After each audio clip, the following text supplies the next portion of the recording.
தென்னாடுடைய சிவனை போற்றி எந்நாட்டவருக்கும் இறைவா போற்றி. அனைவருக்கும் வணக்கம். இந்த காணொளியில் பாவத்தை தொலைப்பதற்கு என்ன வழி?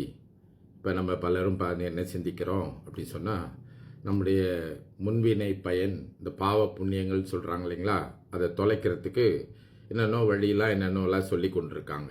அப்போ அதுக்கு நம்முடைய நால்வர் பெருமக்களில் ஒருவராக இருக்கிற திருஞான சம்பந்தர் அருமையான ஒரு வழியே சொல்கிறார். அவர் சொல்கிறாரு, ஞானசம்பந்தர் உங்களுக்கெல்லாம் தெரியும், அவர் நம்ம போன்று கிடையாதுங்க, நீங்களோ நாங்களோ இல்லை மற்றவர்கள் போன்று கிடையாது. அவர் 3 வயதிலேயே இறைவனுடைய சிவ அறிவை பெற்று தோருடைய சிவன் என்று ஒரு பதிகம் மறுபடி இருக்கின்றார். அந்த பதிகத்தில் கடைசி பாட்டில் அந்த பாவத்தை போக்குவதற்கான வழியை சொல்கிறார். அது அகச்சான்றா இருக்குது, கற்பனை இல்லை.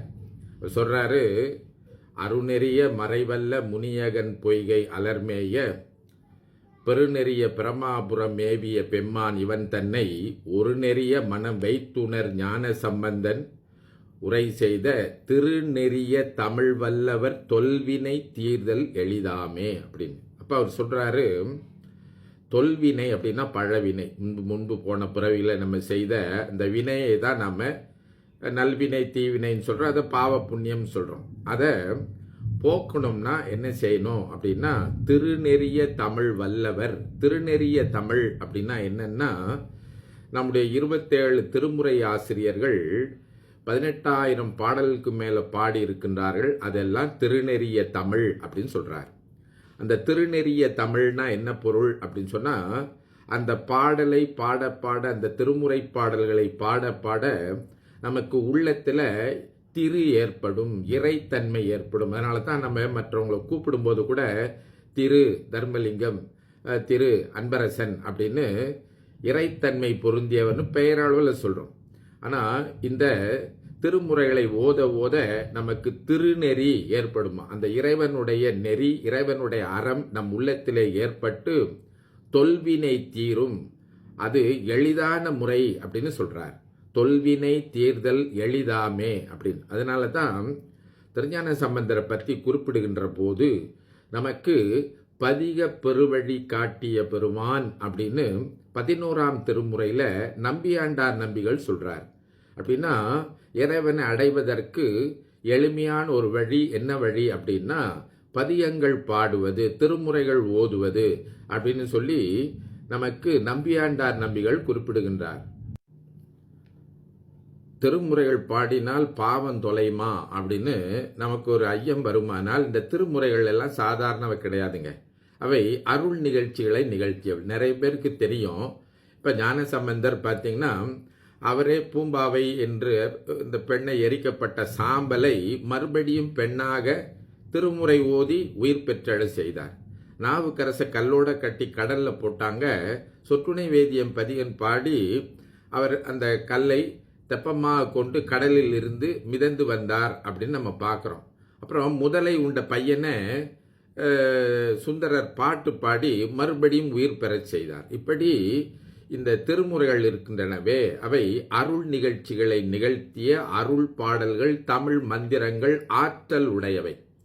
அது கூட ஞானசம்பந்தர் ஒரு இடத்துல சொல்கிறாரு, எனதுரை தனதுரையாக அப்படிங்கிறார். அப்படின்னா நான் சொல்கின்ற இந்த பாடல்கள் எல்லாம் சிவபெருமான் என் மூலமாக உங்களுக்கு சொல்ல சொல்லியவை அப்படின்னு சொல்கிறார்.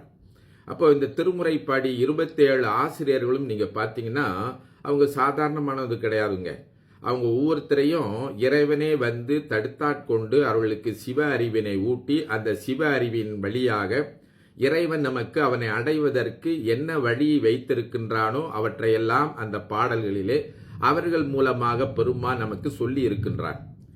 என்ன செய்தால் நம்முடைய வினை கழியும், பாவம் தீரும், நமக்கு நல்லுணர்வு ஏற்படும், நல்ல அறிவு ஏற்படும், நம்மிடத்திலே இருக்கின்ற இந்த ஆணவம் கண்மம் மாயை என்று சொல்லக்கூடிய அறியாமை எப்படி நீங்கும் என்று அந்த பாடலிலேயே நமக்கு வழிகளை சொல்லி வைத்திருக்கின்றார்கள். என்ன செய்தால் நம்முடைய பாவம் தீரும்.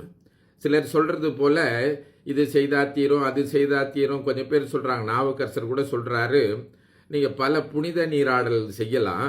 இப்போ நம்ம பார்த்தீங்கன்னா நம்ம ராமேஸ்வரம் போகலாம், கங்கைக்கு போகலாம் இல்லைங்களா, இப்படி போய் நீரில் குளிச்சுட்டு வர்றோம் இல்லைங்களா, அதனால என்ன ஏற்படும் அப்படின்னு பார்த்தீங்கன்னா, நமக்கு இறைவனை வழிபட வேண்டும் என்கின்ற எண்ணம் ஏற்படும். அதற்கு மேலே ஒரு படி தாண்டி நாவுக்கரசர் சொல்றாரு, நீங்க அந்த இறைவனிடத்துல அன்பு ஏற்பட வேண்டும், உங்களை அன்புள்ளவர்களாக மாற்றிக்கொள்ள வேண்டும் என்று சொன்னால் இந்த திருமுறைகளை நாம் ஓத வேண்டும், அவற்றை உணர்ந்து பாட வேண்டும், அவற்றின் மீது அன்பு ஏற்பட்டு பாட வேண்டும் தான் மணிவாசகர் சொல்லுவாங்க. ஊனினை உருக்கி உள்ளொளி பெருக்கும் அப்படின்னு திருவாசகத்திற்கு உருகாதார் ஒரு வாசகத்திற்கு உருகார் என்று சொல்லுவாங்க. அப்படி இந்த திருமுறைகளை பாட பாட பாட நம் உள்ளத்திலே அன்பு ஏற்பட்டு தீயவற்றை செய்வதிலிருந்து நாம் விலகி நல்லவற்றை செய்வோம். இனி தீயவற்றை எண்ணாமல் இருப்பதனால நமக்கு முன்பு செய்த அந்த வினைகள் எல்லாம் நீங்குவதற்கு வழியும், இனி தீவினைகள் செய்யாமல் இருப்பதற்கும் நம் உள்ளத்திலே பக்குவம் ஏற்படும் என்று சொல்லி வைத்திருக்கின்றார்கள். இதை கருத்தில் கொண்டுதான் நம்முடைய முன்னோர்கள் என்ன செய்திருக்கின்றாங்க, வழிபாட்டில் கண்டிப்பாக பஞ்சபுராணம் ஓதணும்னு சொல்கிறாங்க. நான் ஏற்கனவே சொன்னேங்க உங்களுக்கு, 18,000 பாடல்களுக்கு மேலே 12 திருமுறைகளில் நமக்கு திருமுறை பாடல்கள் இருக்கின்றன, திருநெறிய தமிழ் இருக்கின்றது அப்படின்னு சொல்லி. அப்போது நாம் இந்த 18,000 பாடலையும் எப்படி பாடுறது அப்படிங்கிறதுனால அது சிக்கல் தானுங்களே. நாம் இப்போ இருக்கிற இந்த சூழ்நிலையில் எவ்வளவு அவசரமாக ஓடிக்கிட்டு இருக்கிறோம். அப்போ அவங்க என்ன செய்தாங்க, ஒரு 5 பாடல்களையாவது பூசணையில் பாடணும், வீட்டில் இல்ல வழிபாட்டில் பாடணும். அடுத்து நம்ம திருக்கோயிலையும் கண்டிப்பாக சைவ கோயில்களில் இந்த மரபை ஏற்படுத்தணும்னு சொல்லி நம்ம பெரிய சமய அறிஞர்கள்லாம் இதுக்கு உண்ணா நோன்புலாம் இருந்திருக்காங்க. ஆறுமுக நாவலர் போன்ற பெரியவர்கள் எல்லாம் கோயிலில் பஞ்சபுராணம் ஓதணும் அப்படின்னு சொல்லி அதுக்காக உண்ணா நோன்பு இருந்திருக்காங்க, அதுக்காக பட்டினி கிடந்திருக்காங்க, பாடித்தான் ஆகணும், கண்டிப்பாக பாடணும்னு சொல்லி. அப்போது இந்த பஞ்சபுராணம் அவ்வளவு முதன்மையானதாக இருக்கின்றது.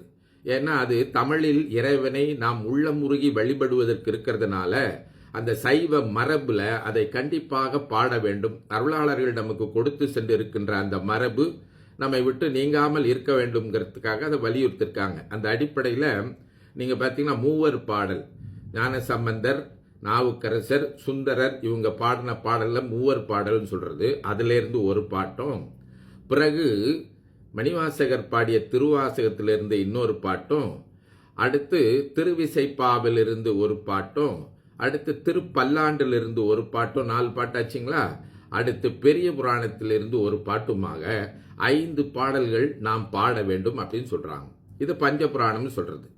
சில வேளையில் கோயில்களில் பார்த்தீங்கன்னா நம்ம வீடுகளில் கூட நம்ம முருக வழிபாடாக இருப்போம், இல்லை விநாயகர் வழிபாடாக இருப்போம், அம்மை வழிபாடாக இருப்போம். அப்போ என்ன செய்வாங்க, இந்த 5 பாடல் பாடி முடிஞ்ச பிறகு இப்போ முருகன் கோயிலாக இருந்தால் ஒரு திருப்புகழ் பாடுவாங்க, விநாயகர் கோயிலாக இருந்தால் விநாயகர் அகவல் பாடுவாங்க, அம்மை கோயிலாக இருந்தால் ஒரு அபிராமி அந்தாதி பாடுறது, இது கூடுதலாக பாடுறது. ஆனால் அடிப்படையில் இந்த 5 பாடல்களை கண்டிப்பாக சைவ கோயில்கள் பாட வேண்டும் சொல்லி அந்த காலத்தில் நீங்கள் பார்த்தீங்கன்னா ராஜராஜ சோழன் ஓதுவார்களை கோயிலில் நியமித்திருக்கின்றார். அது கண்டிப்பாக பாடன்னு சொல்லி அவங்களுக்கு பணம்லாம் கொடுத்து நிபந்தங்கள்னு சொல்கிறாங்க, அதெல்லாம் ஏற்பாடு பண்ணி கோயிலில் கண்டிப்பாக ஓதுவார்களை அமர்த்தி இந்த பஞ்சபுராணம் ஓத வேண்டும் சொன்னாங்க.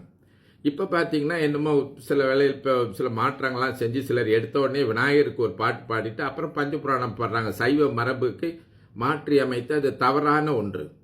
அப்போது பஞ்சபுராணம் என்று சொன்னால் இந்த 5 பாடல்களை கண்டிப்பாக பாட வேண்டும். இப்போ கோயில்களை முன்பெல்லாம் இருந்து வந்தது. இப்போ பார்த்தீங்கன்னா அதற்கு யாரும் முதன்மை கொடுக்கறதில்ல. என்னென்னவோ கோயிலுக்கு செலவு பண்ணுறாங்க, போகிறாங்க வராங்க எல்லாம் பண்ணுறாங்க. நம்ம சைவ கோயில்களில் இந்த சைவ மரபாகப்பட்ட இந்த பஞ்சபுராணம் ஓதுவது என்பதை கண்டிப்பாக நாம் செய்ய வேண்டும். அதற்காக ஓதுவார்களை நியமிக்க வேண்டும். இப்போ நம்ம நாட்டில் கூட பார்த்தீங்கன்னா நிறைய திருமுறை ஓதுகின்ற போட்டிகளெல்லாம் நடத்தக்கூடிய இயக்கங்கள்லாம் இருக்கின்றார்கள். அதில் வெற்றி பெற்ற மாணவர்களை கொண்டு வந்து கோயிலில் பாட வைக்கணும். இந்த வயதானவர்கள் போய் நின்றுக்கிட்டு பாட முடியாமல் மூச்சு திணறி கொண்டிருக்கின்றவர்கள் இந்த இளைஞர்களுக்கு வாய்ப்பு அளிக்க வேண்டும். அவர்களுக்கு கோயிலில் கொண்டு வந்து நிறுத்தணும்னு சொன்னால், பஞ்சபுராணம் ஓதம்னு சொன்னால் அவங்க பார்த்தீங்கன்னா அவங்களுக்கு ஒரு வாய்ப்பு கொடுத்து அவர்களுக்கு ஒரு அங்கீகாரம் கொடுத்ததா இருக்கும் இல்லையா. இப்போ சைவ கோயில் கண்டிப்பாக நம்முடைய பாவங்களையெல்லாம் போக்குவதற்கு அந்த கோயிலில் பஞ்சபுராணம் ஓதுகின்ற அந்த மரபை மீட்டெடுக்க வேண்டும். வீடுகளில் கூட நம்ம பஞ்சபுராணம் 5 பாட்டு ஓத முடியலனா கூட ஒரு தேவாரம் புராணமாவது 2 பாட்டாவது கண்டிப்பாக பாடி அந்த சைவ மரபை தொடர்ந்து நாம் பேணி காத்து இந்த வினைகளை பாவங்களை போக்குகின்ற இந்த அரிய வழியை, எளிய வழியை வீட்டில் கடைபிடிக்க வேண்டுமா வேளையில் கேட்டுக்கொண்டு இந்த எளிமையான வழியை பின்பற்றி நம்முடைய வினைகளை போக்குவோம், பாவத்தை தொலைப்போம்.